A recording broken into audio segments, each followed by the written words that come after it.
మార్వాడి యూనివర్సిటీలో online degree programme కూడా recent గా స్టార్ట్ చేశారు.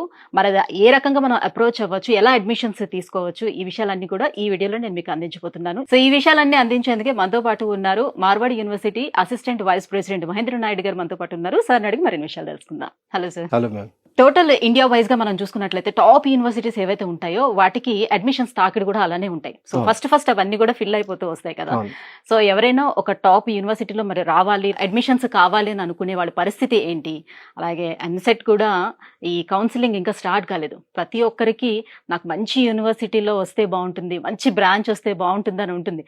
బట్ వెరాజ్ 1-2 మార్కుల్లో ర్యాంకులు తేడాలు వస్తాయి. సో అలాంటి వాళ్ళు కూడా పొందలేకపోవచ్చు. సో మరి వాళ్ళ సిచ్యువేషన్స్ ఏంటి? తీరా చూస్తే మార్వాడి యూనివర్సిటీకి వచ్చేటప్పుడు కూడా అడ్మిషన్స్ ఎండింగ్ స్టేజ్కి వచ్చేసాయి. సో ఇంకా ఏ బ్రాంచ్లో ఎంతవరకు అడ్మిషన్ అవకాశాలు ఉన్నాయి ఇక్కడ? మనం చూస్తే హైయర్ ఎడ్యుకేషన్ విషయానికి 2 కైండ్ ఆఫ్ ఇన్స్టిట్యూషన్స్ ఉంటాయి. ఒకటి వాళ్ళ ఓన్ ఎంట్రన్స్ ఎగ్జామ్ కండక్ట్ చేసి సో దాని త్రూ తీసుకుంటారు. రెండోది ఈ టాప్ ఇన్స్టిట్యూషన్స్ లో మెరిట్ బేస్ గా తీసుకుంటారు అనమాట. సో ఆ రకంగా మనం చూసుకున్నప్పుడు టాప్ ఇన్స్టిట్యూషన్ కి వచ్చే పిల్లల సంఖ్య ఏప్రిల్ నుంచే స్టార్ట్ అయిపోతుంది. సో అక్కడి నుంచి స్టార్ట్ అయ్యి జూన్ ఎండ్కి వచ్చేప్పటికి దాదాపుగా అడ్మిషన్స్ అయిపోతాయి.